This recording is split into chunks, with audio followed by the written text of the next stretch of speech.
El frenazo del gobierno al alza dispuesta a la energía eléctrica, más que una política de apoyo social, se interpreta como una medida política para responder al rechazo colectivo que comenzó a generarse. En estrategia política está más que claro que pocos temas tumban más gobiernos que los apagones.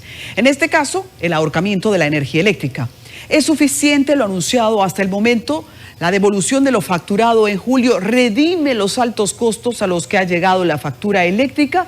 Sincericemos este tema. Pasa unas horas para usted venir a pagar y ya la guagua está en la puerta para darnos corte. La energía eléctrica está llegando muy cara. Sin que la población supiera que ya había iniciado un maratón de alzas programadas, ya para junio 2022 se habían realizado 4 aumentos iniciados en noviembre pasado que daban pie a la era de un nuevo régimen de tarifas.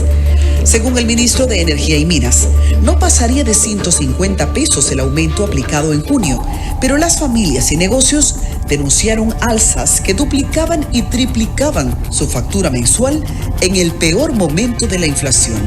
Llegó la factura de 26,000 pesos, de 19 a 26. ¿Cómo tú con los mismos equipos de 15,000 te vas a subir a 20 y de 20 a 26? Mientras esto ocurre, miremos al sector eléctrico. Las EDES no hicieron la tarea que les asignó el pacto eléctrico. Las pérdidas por robo de energía se mantienen situando al país como líder en pérdida de energía. El informe de desempeño de las empresas eléctricas estatales señala que hasta abril 2022 las pérdidas de las EDES se situaron en 31.3% para una reducción de 1.3%. Eso en comparación con diciembre, cuando ascendió a 32.6%. EDES lidera las pérdidas, 48.4% en diciembre 2021. Y aunque en abril eran de 45.4%, o sea, disminuyó en un 2.9% sus pérdidas, estamos frente a un modelo insostenible, cuya solución depende de la eficiencia del Estado, que según el pacto en su página 22, llevaría a un máximo de 15% las pérdidas en 6 años. Antes de utilizar el pacto para aumentar la tarifa, escudándose que esa era una orden del pacto, y no empezar a aplicar el pacto en la parte que más le conviene a la población, que más le conviene a la gente, que más le conviene al sector, como son la reducción de las pérdidas, que son graves, la eficiencia del sector de distribución, o sea, de la sede, el régimen a que están sometidos los administradores si no cumplen con las metas que se han trazado, que debían ser metas objetivos, o sea, un régimen de consecuencias. Todo eso está contemplado en el pacto. Entonces, había que hacer una serie de cosas para llegar ahí. Y dice claramente si las condiciones del país internacionales lo permiten. Okay. Destaca que la mayoría de medidas para hacer rentable el sector eléctrico son ejecuciones que debe realizar el Estado, pero hasta el momento no hay evidencia de recorte de gastos en las distribuidoras. Por el contrario, han llovido denuncias al gobierno debido a que la nómina de Edenorte y Edesur aumentó en 23.6 millones los primeros 3 meses del gobierno. La solución cortó por lo más simple, ahorcar a los usuarios. El enfoque lo confirma una de las personas con más autoridad para hablar del tema, el exministro de Energía y Minas, Antonio Isaconde. Utilizan el pacto para eso. Y yo lo que siento, y ahora dicen, no, después de haber aumentado un 23%, vamos a detener esto, no vamos a seguir aumentando. Es como si a ti te clavaran un cuchillo y después que tú lo tienes el cuchillo a la mitad, te dice, mira lo bueno que soy, no te lo voy a acabar de enterrar, lo voy a sacar, mira qué bondadoso. Y además tú pretendas que te lo agradezca. Esa es la realidad. Pero también tú le pides al pueblo que se está tragando un cable, sacrificio, y tú no haces ningún sacrificio de tu parte para dar el ejemplo. Porque lo que primero debió hacer, si iban a tomar una medida parecida a esa, había que comentar algo. Eso era inevitable por la situación internacional. ¿Qué era lo que debían hacer? Primero, nosotros vamos a tomar medidas drásticas para reducir las pérdidas. Vamos a tomar medidas drásticas para evitar que la política clientelar afecte la eficiencia de la distribuidora. Voy a tomar tales medidas. Y al administrador que no asuma sus responsabilidades van a tener, como dice el pacto, van a sufrir la consecuencia. Y el quien fija la consecuencia es el propio presidente. Entonces ya tú tienes la calidad moral de hacer lo otro. Pero comenzar por lo que duele al pueblo y no hacer lo que tú quieras. Revisamos el pacto eléctrico. Efectivamente, establece que las condiciones para un aumento de la tarifa deben estar vinculadas a una realidad nacional e internacional que no existía en este momento, lo que convirtió la decisión del gobierno en un desatino. En enero de 2021, la gasolina regular costaba 209 pesos con 90 y la premium 223 con 10. Hoy día esos mismos combustibles cuestan la gasolina regular 274 con 50 y la premium 293 con 60. Son solo un reflejo de renglones que mantienen a la población en una jaula inflacionaria. Por más eficiente incluso que sean las empresas eléctricas, hay un sector de la población que no puede pagar totalmente la luz y por eso es importante los subsidios focalizados. ¿A qué usted le llama la pobreza eléctrica? Que hay gente que por más eficiente que sea, no tienen dinero para pagarle el costo de la electricidad. Es imposible, no ganan. ¿El gobierno ha establecido en algún punto, o los gobiernos, que el subsidio eléctrico es insostenible? ¿Qué usted piensa de eso? Espérate, hay subsidios y subsidios.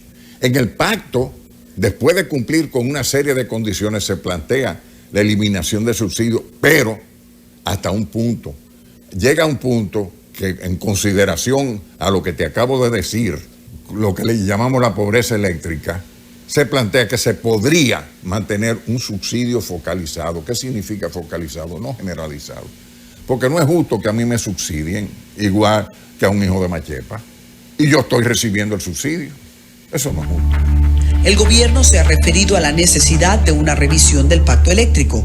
Preguntamos su parecer al exministro de Energía y Minas tras haber sido parte del proceso de discusión y admitir que no fue un pacto perfecto. ¿Qué es lo que pasa? Los que manejan el sector eléctrico lo que quisieran tener la mano suelta. ¿Por qué? Porque tradicionalmente en este país la energía es una mercancía política, mejor dicho, la electricidad es una mercancía política. Y las empresas eléctricas un botín político. Entonces ellos querían tener la mano suelta. Y aunque muchos decían, yo quiero el pacto y voy al pacto, en el fondo no querían que le amarraran las manos. Y el pacto, con toda su deficiencia, tendía a controlar el sector, a controlar los administradores, a tomar una serie de decisiones que iban en beneficio de la competitividad del sector. E incluso en el pacto se habla de que los gastos operativos deberían llegar un momento a igualarse a lo que son los estándares internacionales de empresas similares. Todo eso está previsto en el pacto y en eso era que había que trabajar. ¿A qué cree usted que se debe que, siendo el pacto tan claro, el gobierno se limitara al alza a los clientes, a los usuarios, en vez de asumir todos estos arreglos que pudieron haber eficientizado los costos operativos? Politiquería. Pero además, fíjate, en el gobierno pasado, en mi gobierno, porque yo fui parte de él, tampoco se ejecutaron la mayoría de los acuerdos del pacto, y eso lo podía hacer el presidente con firma o sin firma.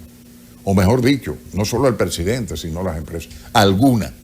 Algunos funcionarios asumieron alguna responsabilidad y trataron de hacer algo y mejoraron. Por ejemplo, Edesur mejoró mucho las pérdidas en el gobierno pasado. Pero tú sabes hoy, cuando tú ves Edeste con un 45% de pérdida, y cuando tú analizas los sueldos de los ejecutivos, los administradores, tú te pones la mano en la cabeza.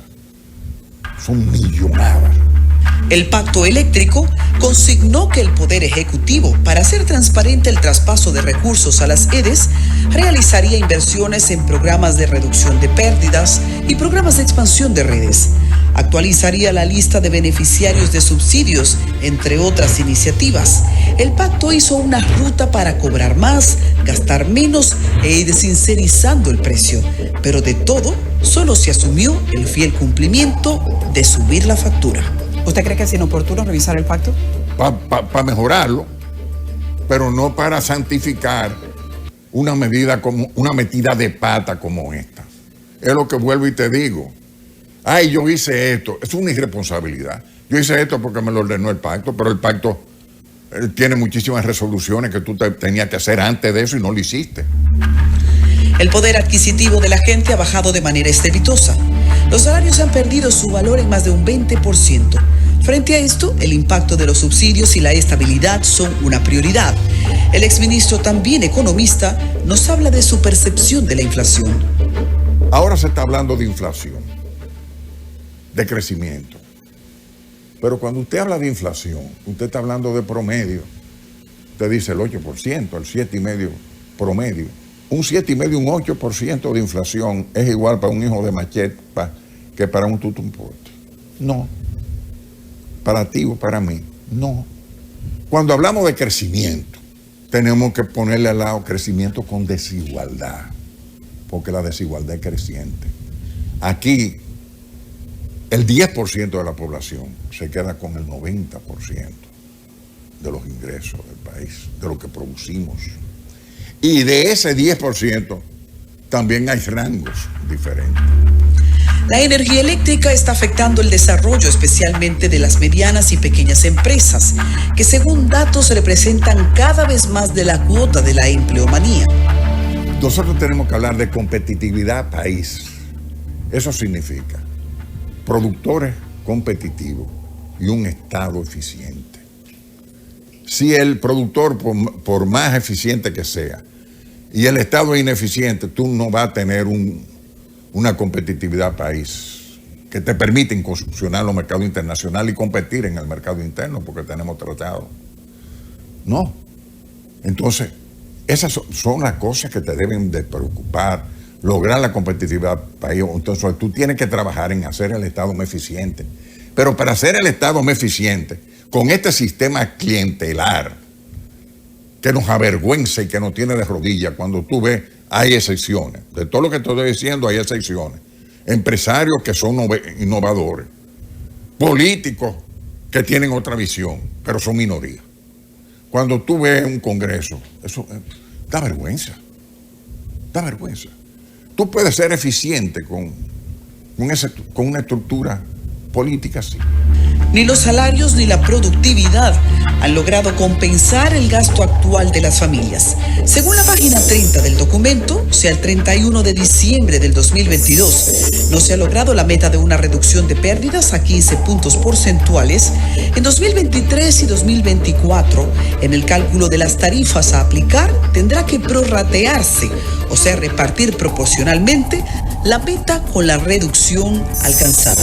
Hay que recordar que las pérdidas hoy día están en 31.3%, o sea, las posibilidades de alcanzar esa meta son prácticamente imposibles, lo que significa que el anuncio del gobierno de devolver a los usuarios lo facturado en junio no cierra para nada un tema de tanta tensión: el cobro no sincerizado de la factura eléctrica. Aunque el gobierno estableció que desde finales del 2021 ha estado realizando aumentos con porcentajes muy específicos de 9%, los cálculos no dan.